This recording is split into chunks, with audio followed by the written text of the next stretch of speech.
I'm Craig Melvin, and this is Dateline, Secrets Uncovered. What she saw was a nightmare. She screamed and she yelled and she cried. It's terrible.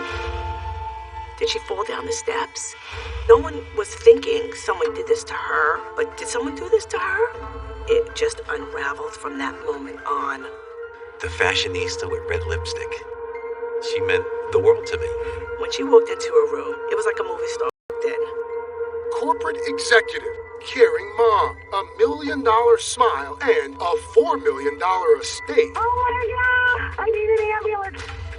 Murder. I went screaming out of the house. This was a prominent woman murdered in her home, late at night. Almost certainly someone she knew. Correct. Where would it lead? A twisted case of betrayal and greed. The finger is being pointed at me. Her own daughter, a suspect from the start. You pull the knife out, and you tell the police, oh, you're going to find my fingerprints on the knife. Her son-in-law, who seemed so devoted. They interrogated us for 8 hours. Or maybe someone else with $1 million motive. What's going on here? How many people are involved in this? Devious. Devious as an evil mind. Someone just doesn't turn into a murderer.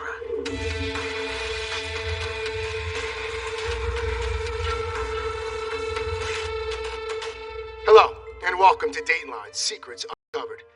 Peggy Nadell had a successful career behind her and 2 grandchildren she adored. Then, she was found brutally murdered in her home.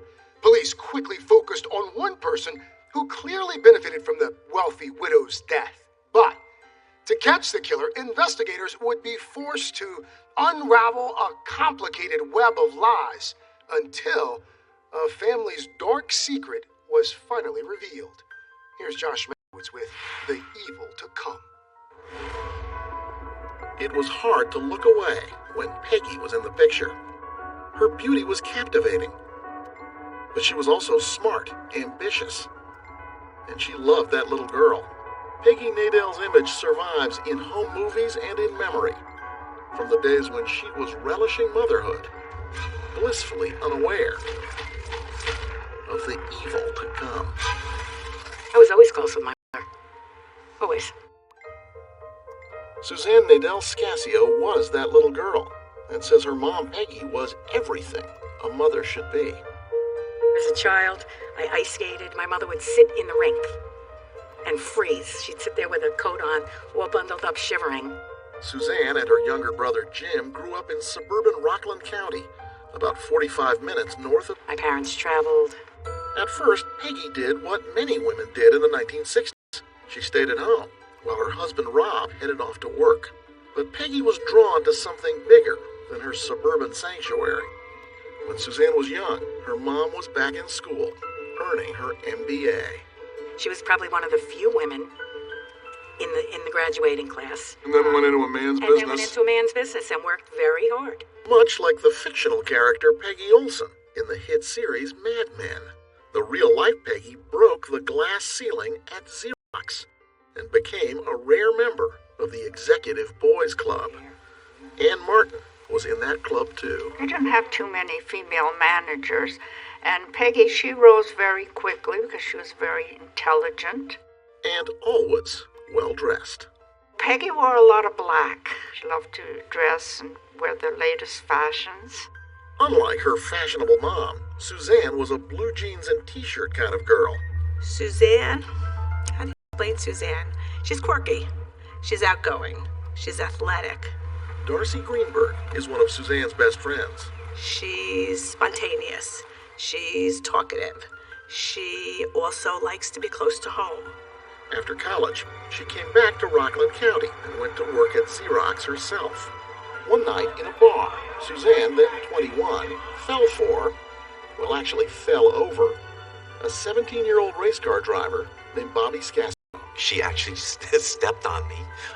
We were fooling around, and I somehow wound up slipping on the floor. She's picked me up, and we saw each other and started talking.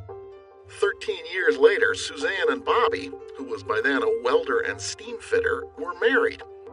Peggy was okay about it. It's not unreasonable to believe that maybe she was kind of hoping that her daughter would marry a guy who wore a suit to work. I think so. I think she was hoping for a Harvard son-in-law, but she got a son-in-law that went to the School of Hard Knocks, you know. Bobby made a good son-in-law. He was always there for Peggy, especially after her husband died in 2003. By then, Peggy was retired, but never slowed down, traveling the world and treasuring her family. Her son Jim was now a psychologist living in Florida with his wife Diana and their 2 children. I get the sense that Jim was not as close to your parents as you were. I'll agree to that. And why would that be? Maybe because of the distance, that he was so far away. He did call, he did speak to them, but my brother is my brother. He kind of lived in his own world. But Suzanne and her mom were very much in the same world. Work as a marketer for a hospital would often drop in on her mom. And when she wasn't visiting, she'd be calling. Speak to her in the afternoon, in the evening, make sure she was home. So it's almost like you were sort of the parent and she was the kid. You were checking up on her. Oh, absolutely. Life was good for this family. Until one morning in January of 2014, Suzanne went to check on her mother. I need an ambulance right away. And everything changed. Coming up. I was screaming. Suzanne is in the driveway, looking rather frazzled. The first thought was, oh my God, she tripped and she must have hit her head. No way did she fall down the stairs. When Dateline Secrets Uncovered continues.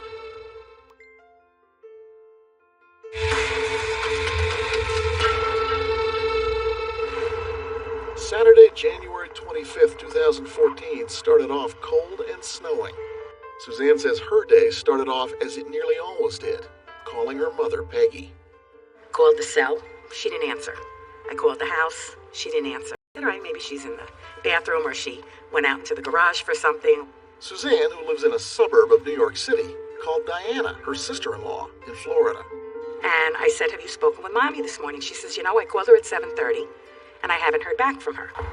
Now worried, Suzanne got in her car and drove to Peggy's house. As I'm driving, I'm calling the house, the cell, no answer. And now I'm getting panicky. I pull into her driveway and I saw the roof of her car through the garage door. And I said, oh, this is not going to be good. She was right. Suzanne says she found Peggy crumpled at the bottom of the stairs with a knife in her chest. And the first thought was, oh my God, she tripped on the cat and fell and stuck herself. Then, she says, she saw the blood. And I said, oh my God, she must have hit her head when she fell. And then Suzanne did something that would later raise a number of questions. I pulled a knife. I was going to do CPR. You pulled the knife out of her. Yeah. If your mother was laying there with something sticking out of her that was hurting her, what would you do? You'd want to make that hurt go away. Could you tell whether she was dead or alive? When I touched her neck, and she was kind of cold. Suzanne ran out of the house and called 911. Oh my God! I was screaming. I'm sure the neighbors that were around heard. I need an ambulance right away. Ma'am, calm down. What's going on there? I think my mother fell down the stairs with a knife in her hand and stabbed herself. Suzanne was right about one thing. Peggy Nadell was dead. Her next call was to her brother Jim in Florida. I called my brother's house. He didn't answer. I called Diana on the other end of the phone. What do you mean, Mommy's gone? I said, she's gone. She died. Something happened. She died. Soon, Clarkstown police detectives Stephen Cole Hatchard and Earl Lawrence were on the scene. They noticed that Suzanne looked a wreck, standing in front of the house in the snow. Suzanne is in the driveway, at the foot of the driveway, kind of pacing, looking rather frazzled. She told detectives what she'd told the 911 operators, that Peggy tripped over the cat. Her mother must have tumbled down the stairs and stabbed herself with a knife. While Detective Cole Hatchard stayed outside with Suzanne, Detective Lawrence went inside the house. This is police video of the scene, taken that morning. Lawrence knew right away this was no accident. No way did she fall down the stairs and trip over a cat. Detective Lawrence saw Peggy had been strangled, then stabbed. And it also looked as if she'd been beaten with a statue head found under her body, and a gold medal ball near her hand. The crime scene itself was very concentrated. Everything was at the bottom of the stairs and in the bedroom upstairs. Something else caught the detective's attention. 2 chairs were pulled out at the kitchen table. as if Peggy had been sitting and talking with someone. Peggy's computer, wallet, and jewelry were missing. A jewelry box lay near a chair in the living room, empty. But to Earl Lawrence, the burglary looked phony, staged. The bedroom drawers, they were neatly pulled out and neatly placed on the floor in front of the dresser. At normal burglary scenes, stuff is everywhere. People go through it like a tornado. Correct. And this wasn't a break-and-enter job. Police could tell that when they looked at the fresh snow outside the house. There was one set of footprints, and that was the responding officer checking the perimeter of the home. So nothing suggesting that somebody had walked around, cased the place, Not looked a to see thing. who was in. The front door hadn't been jimmied or broken in. Which key in the deadbolt in the front door that's required to open the door from the inside, and that was in the lock. Meaning Peggy had Peggy unlocked opened. it from inside. Correct. That afternoon, detectives brought Suzanne and her husband Bobby to the police station and started asking questions. You called your mother from the car? Yeah. Okay. Suzanne told them contractors had been doing work on Peggy's bathroom, and that Peggy also had landscapers and a cleaning woman working for her.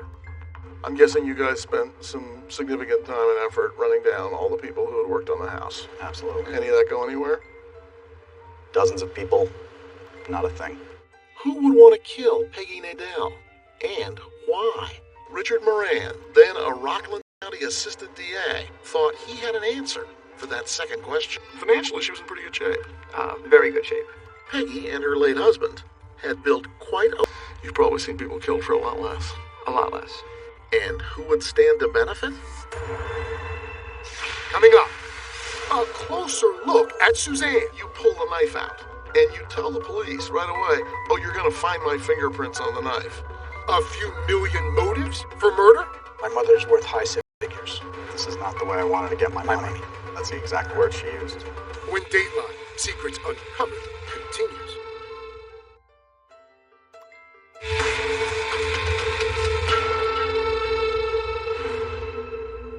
Peggy Nadell had been murdered in her home in suburban Rockland County, New York. Detectives Stephen Cole Hatchard and Earl Lawrence say the team from the crime lab had shaken Peggy's house to its foundation, looking for a lead. Forensically, you guys got almost nothing off the scene. Not almost nothing. Nothing. No fingerprints. No fingerprints. No DNA. No DNA. No blood, no hair. Nothing. But the scene did tell them something. I felt very early on that it was most likely a female, or two females. What pointed to it being women? The fact that there was 7 or 8 lacerations on Peggy's skull from the statue head. That statue is heavy, an effective weapon in strong hands.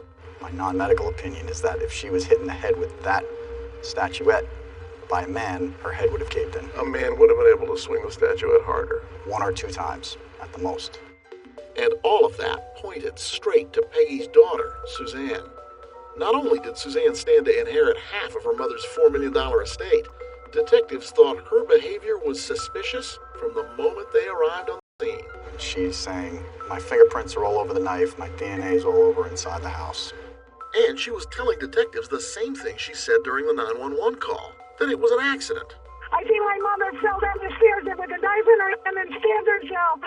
In the 911 call, you are offering a theory of what happened. That's very unusual. Well, I thought she fell.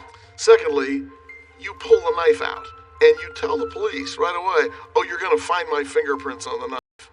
Which sounds like somebody who's thinking ahead to the fact that that knife's going to get dusted for fingerprints. Sure.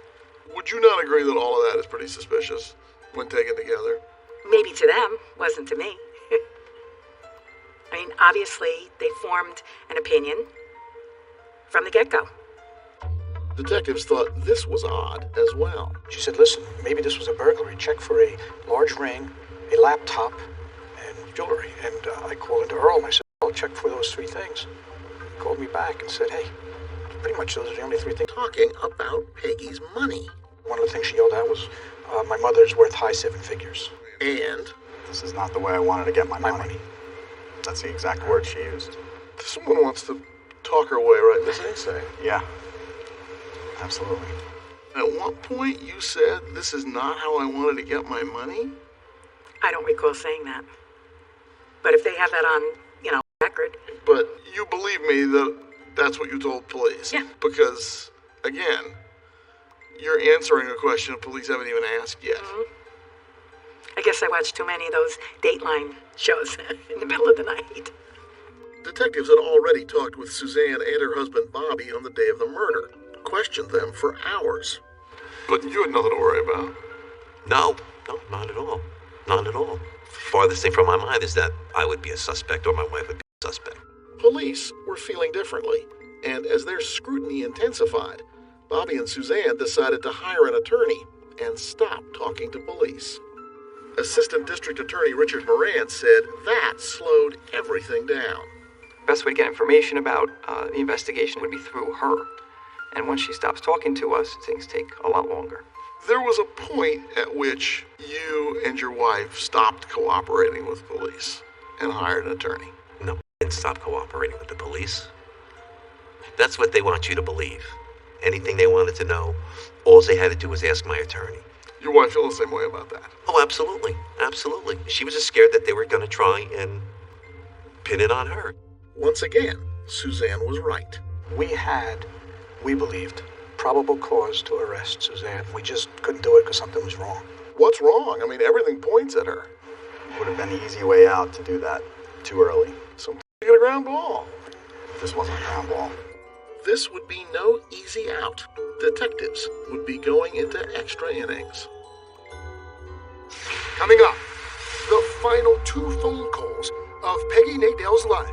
One came from a secret phone. These are the phones used by drug dealers, killers, cheating spouses. That's correct. When Dateline Secrets Uncovered continues.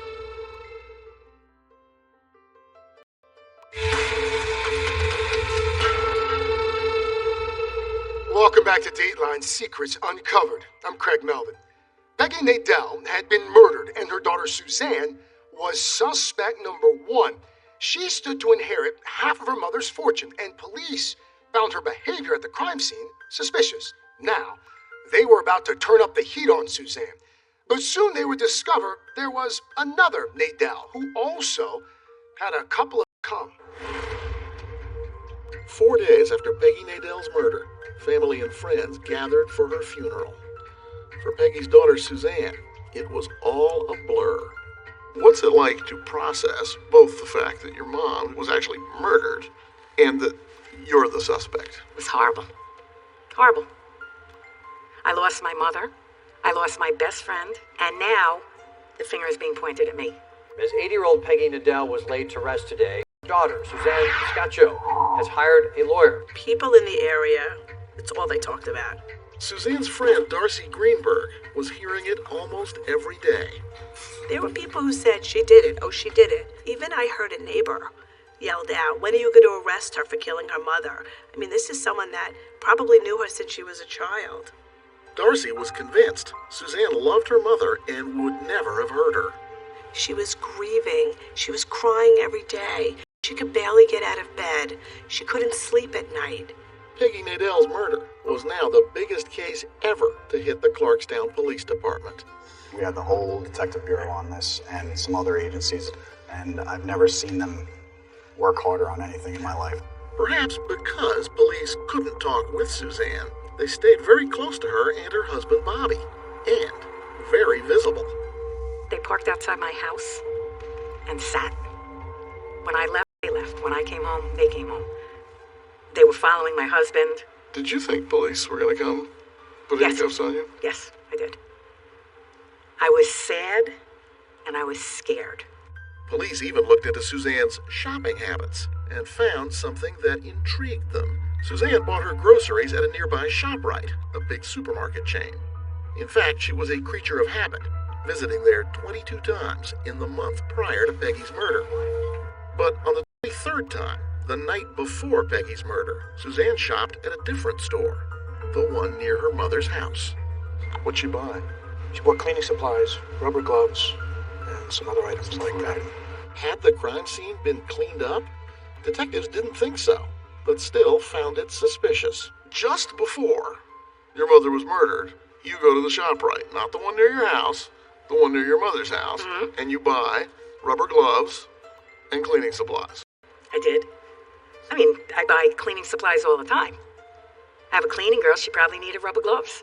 She probably needed floor cleaner. That's interesting, they knew what I bought. And detectives wanted to know more about who Peggy might have had contact with in the hours before her murder. So they made this list of numbers they found on Peggy's home phone. And as they looked at them, one stood out. It was a call from an odd area code. What turned out to be a track phone. They're commonly referred to as burner phones or throwaway phones. These are the phones used by drug dealers, killers, cheating spouses. That's correct. A few minutes after that track phone call, the alarm at Peggy's front door was tripped. And at 1:23 a.m., the alarm company called. Hello, this is the monitoring center with Bullet Security. This is Peggy Nadell. The code word is a Max. I'm sorry. That's okay, ma'am. Everything's fine. I'm glad everything's okay. We'll disregard for you. Have a good night. It was probably the last time Peggy's voice was heard by anyone except her killer. Police were convinced, still are convinced, Peggy was letting in someone she knew. Suzanne? Maybe. But why would she use a track phone to get her mom to open the door in the middle of the night? She wouldn't have to let me in. I have a key, and I know how to work the alarm. Right, so if you wanted to kill her, you could have just waited I until she could've- went to sleep, And went in. unlocked the door, And went disarmed in. the alarm. There you go. There you go. Police had warrants for all the family members' phones, and a few weeks later they had boxes of records to comb through. Detectives analyzed Suzanne's first. What could you tell about Suzanne from her cell phone records? A lot. Robin Arias, then an investigator with the Westchester County DA's office, specialized in phone data analysis. I've figured out a pattern of Suzanne's life just based on her records. And on the day of Peggy's murder, that day was like every other day in Suzanne's life. There was no change for that particular day. And you'd expect to see a change if somebody was in the process of committing murder for the first time. Correct. Suggesting she's innocent? Either she's innocent or she has another phone, but there certainly wasn't communication that indicated that something was going to happen. As hot as detectives were on Suzanne's trail, they had never stopped looking at the other members of Peggy's immediate family. You talked to Peggy's son Jim and his wife Diana right after the murder. Yes, when they came up. They lived in Florida. Correct. Were they in Florida at the time of the murder? Jim was in Florida, and Diana said she was in D.C. Why was she in D.C.? Said there was a family wedding. And the records back that up. When Robin Arias looked at Jim's cell phone, it never left Florida. Diana's phone records checked out too. Where was Diana's phone during that time? In D.C. That's it? Didn't move? Did not move. The phone went to D.C., went back to Florida. Reasonable to assume that Diana never left D.C.? Absolutely. You're smiling. There was just a break. The pattern just was off. Diana's records were speaking to Arias. Investigation. Let's just say this case was about to go south. An intriguing discovery is about to lead detectives to a whole new circle of suspects. Coming up. So what's going on here? How many people are involved in this? That's the question of the day. When Dateline Secrets Uncovered continues.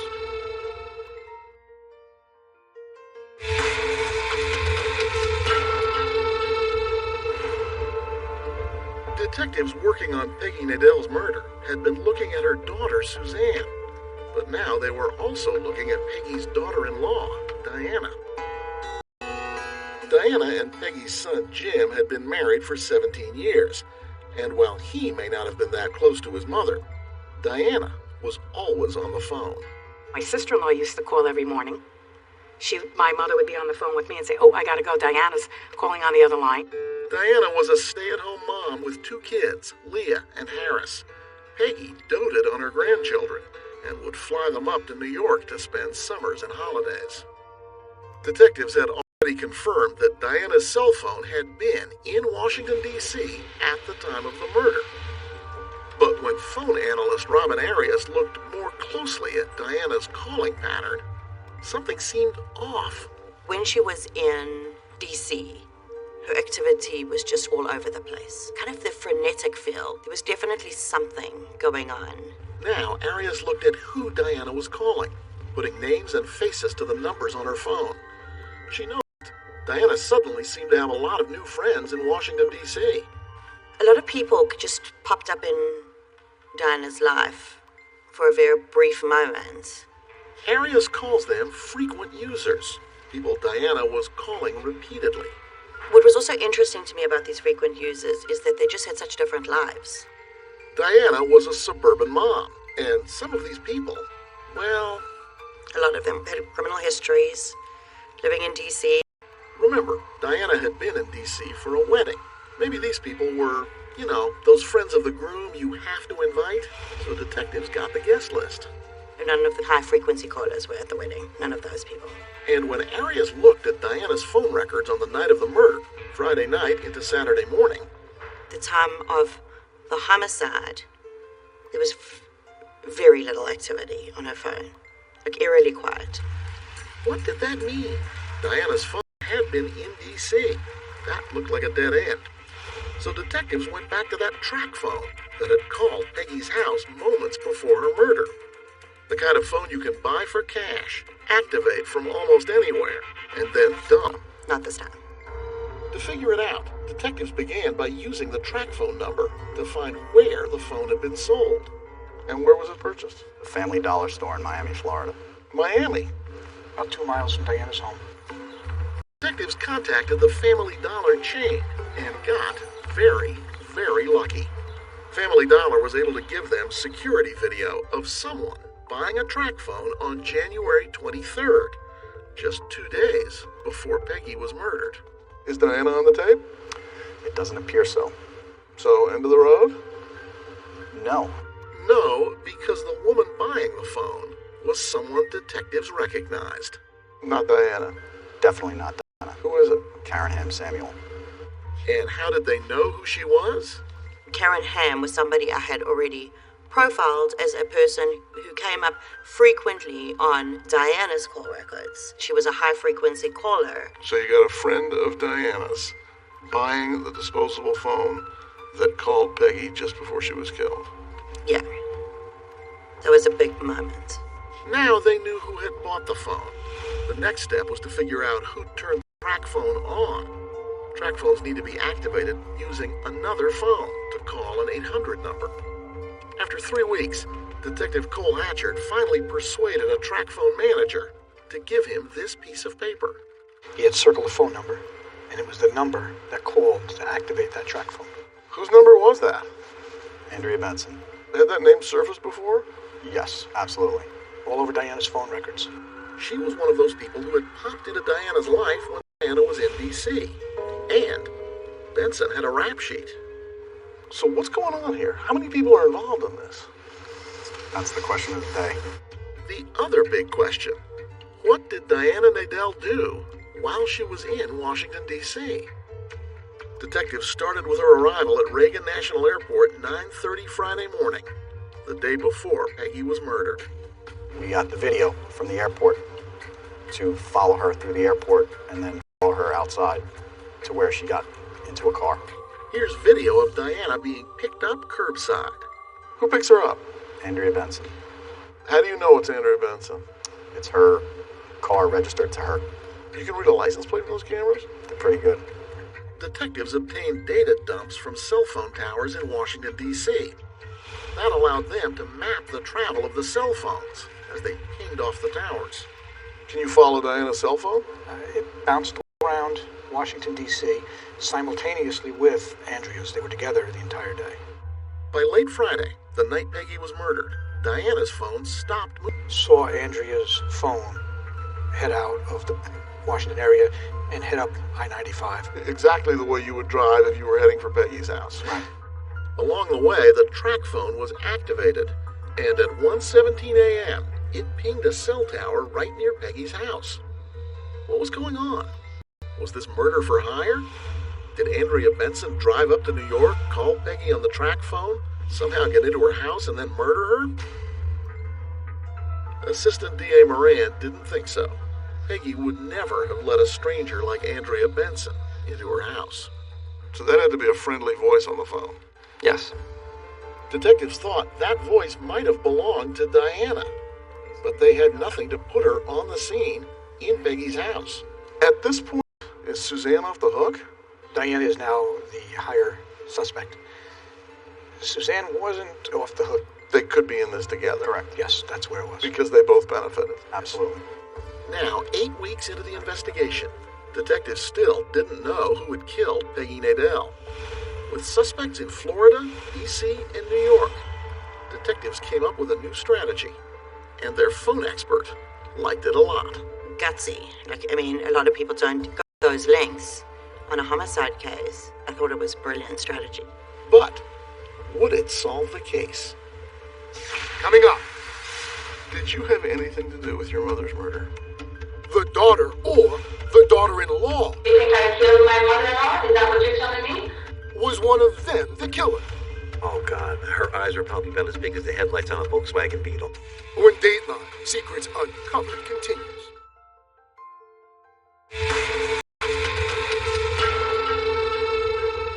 Welcome back. Who murdered Peggy Nadell?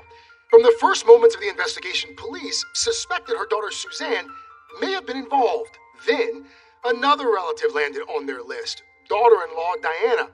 Both stood to benefit from the wealthy widow's death, but the evidence pointed to one woman as the mastermind behind the crime. Now, detectives were about to launch a secret plan to bring her down.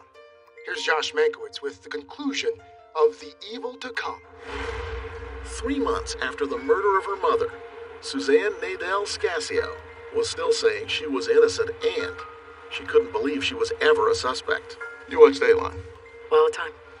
Sometimes, as you know, people look guilty, but they're really not. Are you in custody right now? No. Were you ever arrested? No. Did you have anything to do with your mother's murder? No. Deep into the investigation, it was her daughter-in-law, Diana.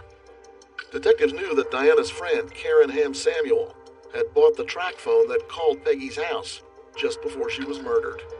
Diana had told police from the beginning that she'd been in Washington, D.C. to attend a wedding. But her alibi was wobbly. Diana couldn't account for her time in D.C. She hit Washington at about 9:30 and didn't reappear again until about 8 o'clock the next morning. So detectives called Diana, asking her to fill in the gaps. I just have to confirm that you were up in Washington. Is there somebody I can talk to? What do you mean? We had to keep it real simple with her. Listen, we just want to get you cleared. We'll just spend the night. What did they not tell Diana? Detectives had a warrant, and they were tapping her phone. Police now sat back and listened as Diana made multiple calls to people she knew in D.C.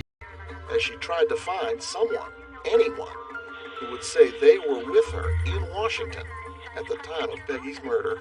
Was she ever successful enough to find somebody to say, yes, I will say, Diana, that you were with me? Yes, she did, yes. Which was her third attempt. Detectives heard Diana tell a female friend to say Diana had been at her house in D.C. But the woman seemed confused. So it was 9 in the morning to... Or was it 9 at night to 6 in the morning? Right, exactly. Which one? 9 at morning? Okay. Disorganized crime. Not the most intelligent people involved, I don't believe. Sure enough, when detectives called Diana's friend, here's what she said. Did Diana stay overnight with you? Yes, she was with me 9 o'clock and she then leaves me until 6. Mm-hmm. Of course, detectives already knew the woman was lying and that Diana was trying to cover her tracks.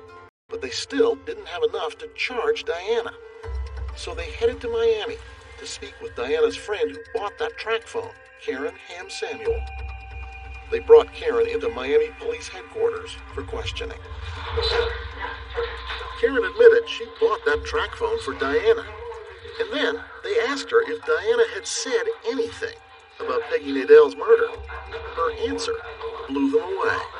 She did say that she was there at the mall. Did she tell you who stabbed her? No. Prosecutor Richard Moran was there, listening in another room. That's the first time we have first-hand information that Diana was in the house. Before long, Diana was in that same Miami interrogation room, where she recognized some familiar faces she probably wasn't pleased to see. You know who we are, right? Yeah, every time I'm here. Yet, Yes, it was. And after 5 months, their investigation was about to end. You're under arrest for the murder of Peggy Nadell. I did not murder my mother-in-law. That same day, another team arrested Andrea Benson in D.C. Detectives Lawrence and Cole Hatchard were confident they had the right people in custody, and that Suzanne was finally off the hook. She heard the news from relatives. They said they arrested Diana from my mother's murder, and that there were other people involved in it, and I was shocked. What's she looking like? Oh, God. Her eyes were probably about as big as the headlights on a Volkswagen Beetle. And her instant reaction was, I knew it. I knew it. Suzanne says her mom had been sending money to Diana regularly to pay for home repairs and expenses for the kids.